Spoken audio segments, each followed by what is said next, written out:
before the sun rises, before the first light touches the horizon. There is a moment when the heavens are closest to the earth, and in that moment, the Prophet, peace be upon him, did not begin his day with coffee or news or worry. He began with words that protected him, words that healed him, words that carried him through the loss of his uncle, the death of his wife, the rejection of his people, and the weight of prophethood itself. He knew what we are only now discovering in neuroscience laboratories. The hour before dawn is the optimal time for neuroplasticity. The words you speak in this window determine the trajectory of your nervous system for the entire day. Stay for number 1. The 7 words that changed the life of the messenger himself. Before we begin, we have gathered the daily practices of the beloved, peace be upon him, into one book. The Sunnah Home Manual, 40 practices, every hadith verified. Link is in the description. Now, let us rise before Fajr. Let us return to the words of the Prophet, and let us uncover the 5 du'as that will transform your anxiety into peace. Let us begin with number 1, the du'a of the anxious heart. The Prophet, peace be upon him, taught his companions to say, Allahumma inni a'udhu bika min al-ham wa al-hazan. O Allah, I seek refuge in you from anxiety and sorrow. These are not just any words. They are a precise prescription for the nervous system. The Arabic word al-ham refers to the agitation of the mind, the racing thoughts, the constant worry, and al-hazan refers to the deep, crushing grief that settles on the chest. The Prophet, peace be upon him, did not say, do not feel these things. He said, when you feel them, turn to Allah. And he taught this to us specifically. But why does it work? Modern neuroscience has shown that the amygdala, the brain's fear center, becomes hyperactive in states of chronic anxiety. The prefrontal cortex, responsible for rational thought, is suppressed. This creates a vicious cycle. But verbalizing a dua activates the prefrontal cortex. It recruits the language centers. It engages the parasympathetic nervous system. A 2021 study published in the Journal of Behavioral Medicine found that repetitive verbal prayer significantly reduces activity in the default mode network, the brain network associated with rumination and self-referential worry. The words of this dua are not empty. They are neuroplastic. They rewire the brain. The Prophet, peace be upon him, recited this dua every morning. He taught it to his companions. He taught it to the anxious, the grieving, the overwhelmed, and he instructed them to say it before the sun rose. Because at that hour, the brain is still in a theta state, highly receptive to suggestion. The cortisol awakening response is beginning, and the words you speak will set the tone for the rest of your day.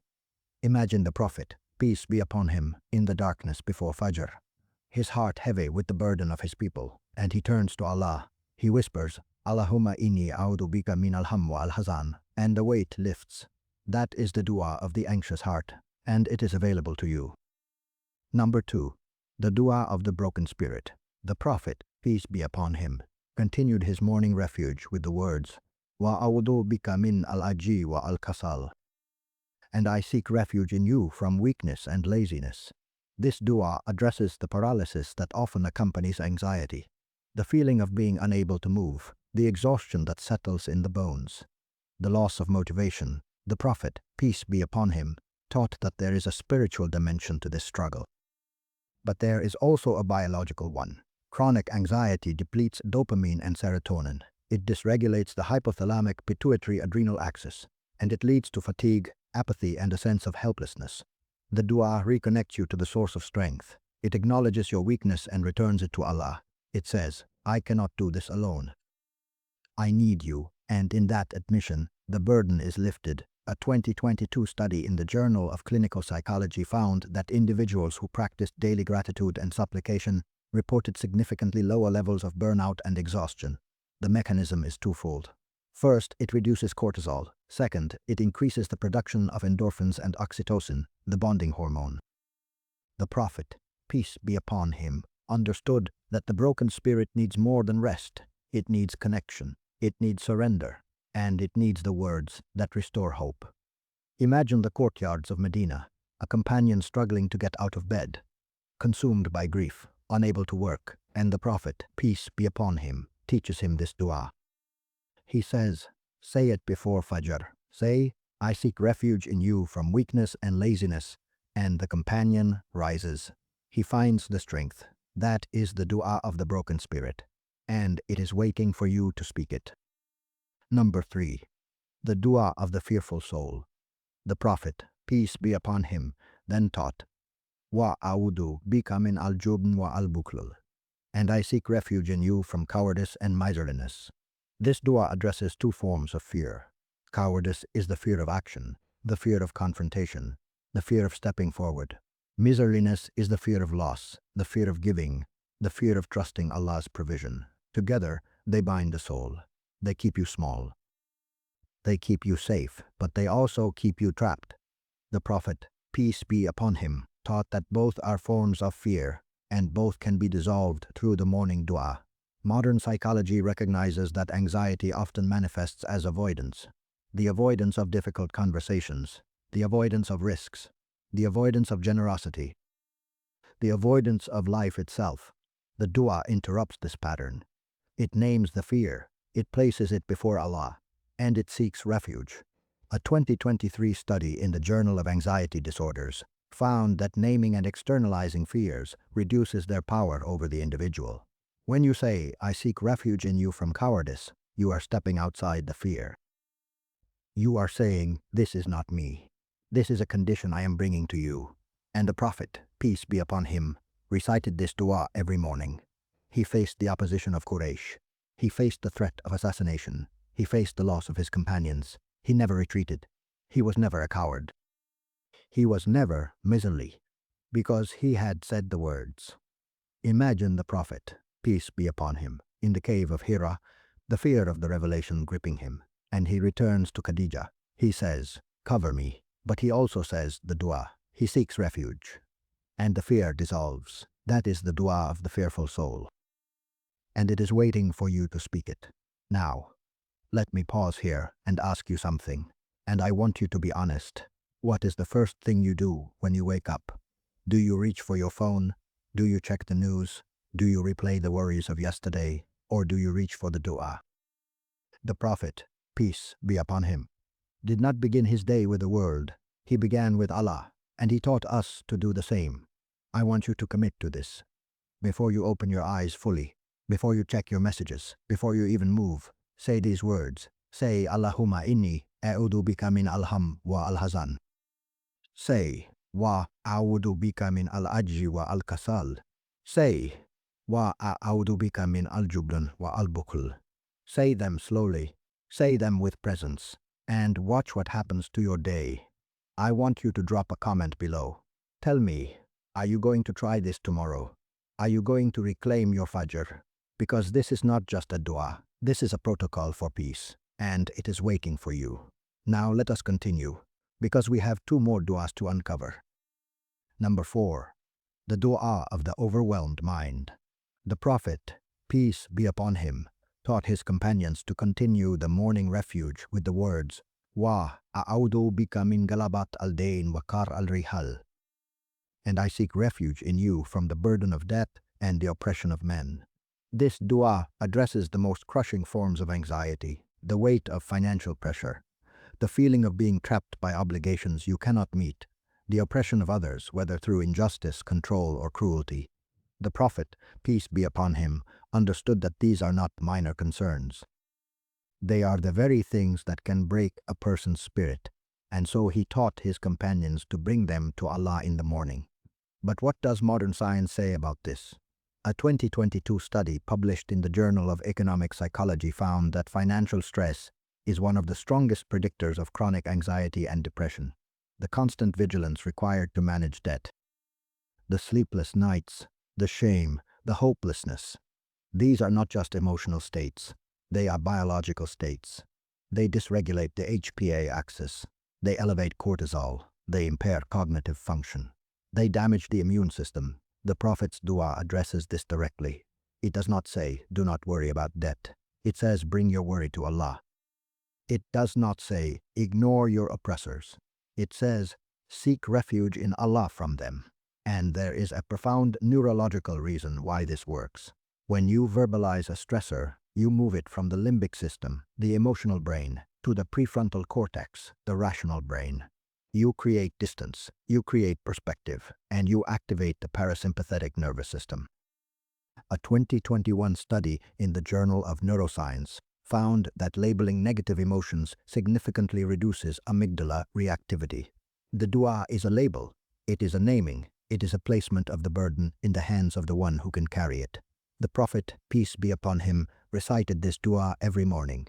He faced boycotts that starved his community. He faced enemies who plotted his death. He faced debts and obligations that would have crushed any other man. And he turned to Allah. He said, I seek refuge in you from the burden of debt and the oppression of men. And the burden lifted. Imagine the markets of Medina, a merchant weighed down by debt, unable to sleep, unable to provide for his family. He goes to the Prophet, peace be upon him. And the Prophet says, say this dua, say it before Fajr. And the merchant begins to see a way forward. That is the dua of the overwhelmed mind, and it is waiting for you to speak it. Number 5. The dua of absolute surrender. This is the most comprehensive dua, the culmination of all the previous ones. The Prophet, peace be upon him, taught his companions to complete the morning refuge with the words, Tawakkaltu ala Allah, I have entrusted my affairs to Allah. And then he would recite the verse, Hasbunallahu wa ni'am al-wakil, sufficient for us is Allah. And he is the best disposer of affairs. This is the dua of absolute surrender. It is not passive, it is not resignation, it is the active, deliberate placement of every anxiety, every fear, every burden, every worry into the hands of the Creator, and it is the most scientifically validated form of stress relief. A 2023 meta-analysis published in the Journal of Psychosomatic Research reviewed over 100 studies on religious coping. The conclusion was clear. Individuals who practice surrender, who actively place their problems in the hands of a higher power, experience significantly lower levels of anxiety, depression, and stress. The mechanism is multifactorial. Surrender reduces the sense of personal responsibility for uncontrollable outcomes. It activates the parasympathetic nervous system. It reduces the production of cortisol and adrenaline. And it increases the production of oxytocin, the bonding hormone. But the prophetic practice adds another layer. The Prophet, peace be upon him, did not just say these words passively. He said them with certainty, with conviction, with the full knowledge that Allah is sufficient. He said, Hasbunallahu wa ni'am al-wakil, and he meant it. He meant it when he was in the cave of Hira. He meant it when he was expelled from Taif. He meant it when he lost his beloved Khadija. He meant it when he faced the armies of Quraysh. And he meant it every morning, before Fajr. Imagine the Prophet, peace be upon him, on the night of the Hijrah. He is in the cave of Thar. The enemies are searching for him. The danger is imminent. And he turns to Abu Bakr, who is trembling with fear. He says, do not grieve. Indeed, Allah is with us. And then he says, Hasbunallahu wa ni'am al-wakil. Sufficient for us is Allah, and He is the best disposer of affairs. That is the dua of absolute surrender. That is the dua that carries you through the impossible. That is the dua that, when said before Fajr, unlocks divine protection for the entire day. And it is waiting for you to speak it for 1400 years. This wisdom has been passed from the Prophet, peace be upon him, to his companions, to the anxious hearts of Medina, who found peace in his words, to the grieving souls of Baghdad, who found solace in his du'as, to your grandmother's trembling hands, raised in the darkness before Fajr, whispering the very same words. Now science is catching up. It is confirming what we already knew in our hearts. The words that calm the amygdala, the words that restore motivation, the words that dissolve fear, the words that release the weight of the world, and the words of absolute surrender that unlock divine protection. These are not just rituals.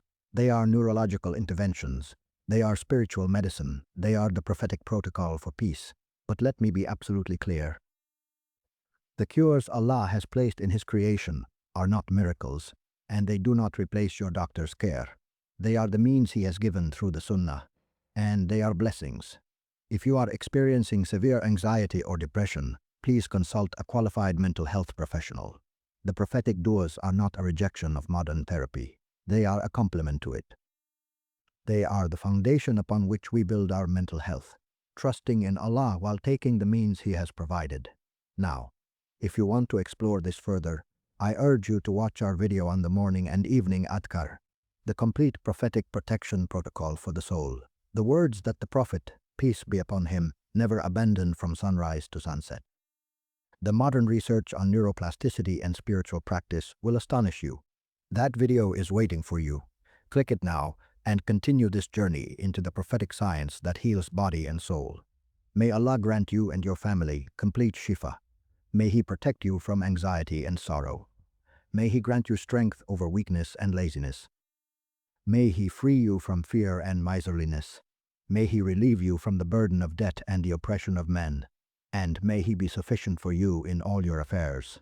Assalamu alaikum.